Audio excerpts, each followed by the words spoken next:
Lesson number 18. I guess you can't wait to see more and more castles, so let's get going. Today, I'll show you castles for ranging rook strategy. But before that, let me talk about the concept of ranging rook strategy.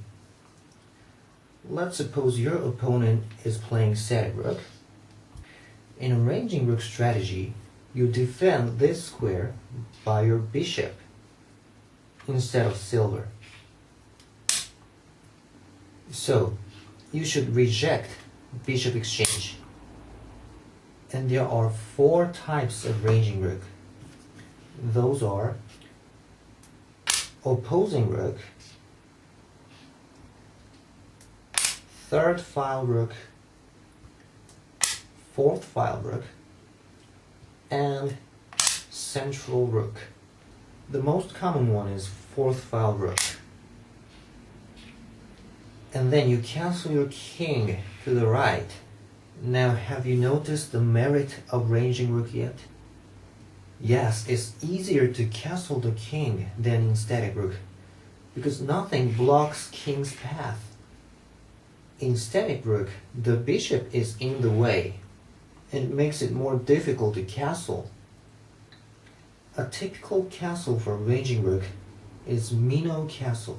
The procedure of making Mino castle is, first you bring the king to here, and move the silver, and move this gold, and usually you move the edge pawn to make the king escape route, and we often move this pawn. This is Mino castle. It is designed to protect mainly this side, because the battlefield will be this side, right? And the castle will be attacked from this way. Now, if Static Rook made a rapid attack,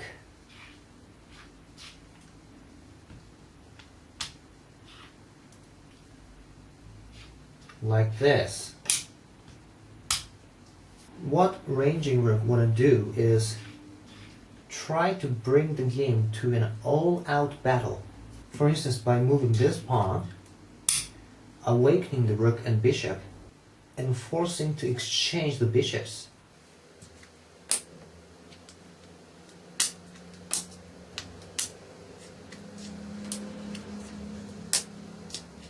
It looks like Static Rook is doing a good job in attacking, but you can also force him to exchange the rooks too.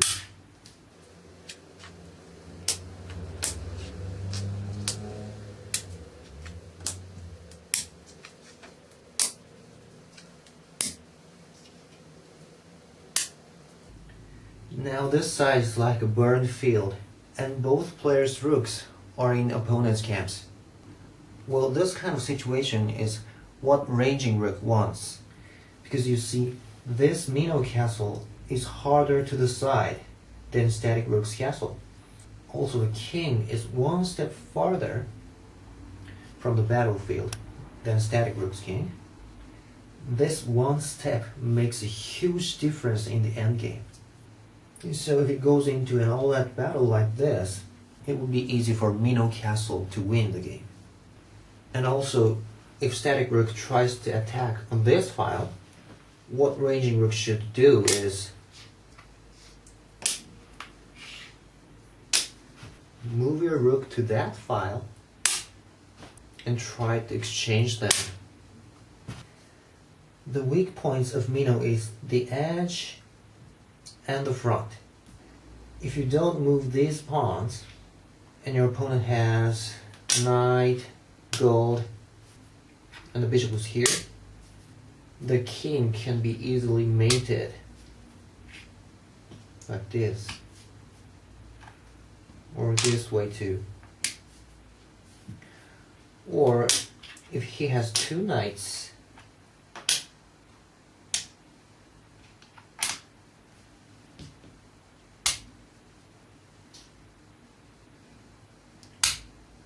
it's called relaying knights.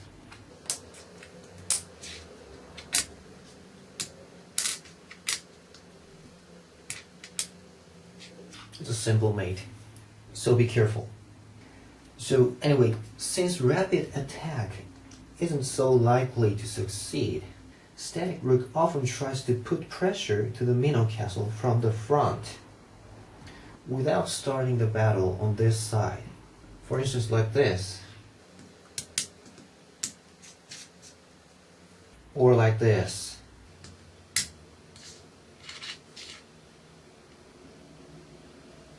In this kind of situation, it becomes more and more difficult for Ranging Rook to win.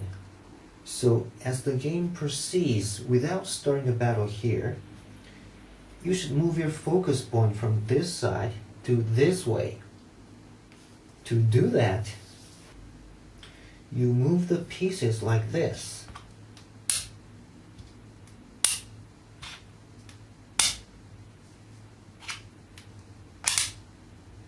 This is called High Mino Castle. Taka Mino.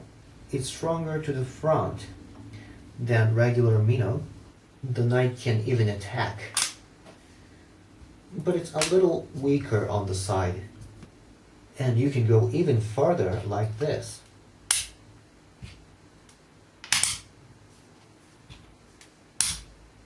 It's called Silver Crown. Ginkanmuri. This is a very, very good castle. The connection between this gold and silver is excellent. It looks a little weak in here, but in the end game,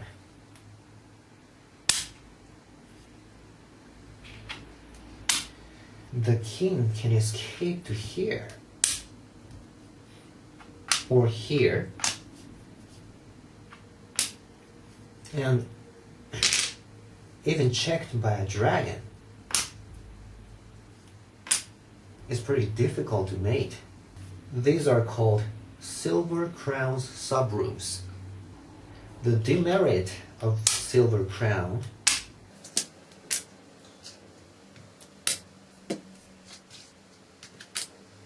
that it can't avoid this very dangerous timing. You see, we call this kind of piece a floating piece, which isn't stringed by any piece. So at this timing, your opponent will definitely want to start fire. So be careful. Now let me show you some variants of Mino. This is half Mino, kata Mino. The left gold moves here and defends this square, especially when playing opposing rook or central rook. This is flat fish, hirame.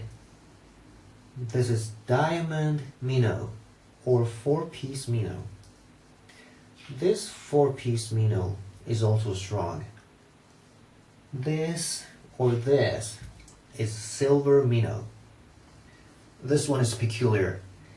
It's top knot Mino, chonmage Mino.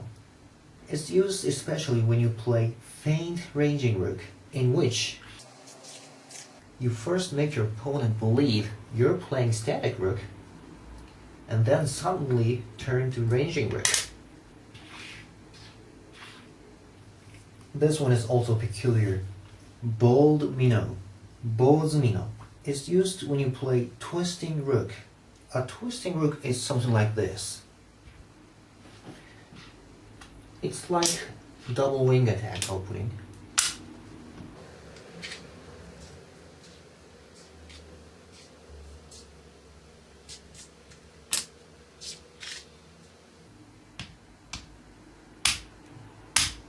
So it's a Static Rook in the beginning, but then it's like Ranging Rook, right? And this is called Headpiece Mino, Kabuto Mino. This, or this, is called Rapid Castling, Hayagakoi, or 3-move castling, Sante Gakoi. This or this is called Gold Mino. This is Kimura's Mino. And this is called Susogatame. It's hard to translate, but maybe ham defense, I don't know. Okay, now let's go to another type of castle for Raging Rook. It's Anaguma. The procedure of making it is you first bring the king to here as Mino castle, and then put it under the lance here and close the silver hatch and bring the gold all the way to here. This is Anaguma, bear in the hole. This castle is very strong. The demerit of Anaguma is that it takes many moves to make, and once it's torn down, the king has nowhere to run. Okay, that's all for today. In the next lesson, I'll show you castles for Static Rook against Raging Rook. See ya.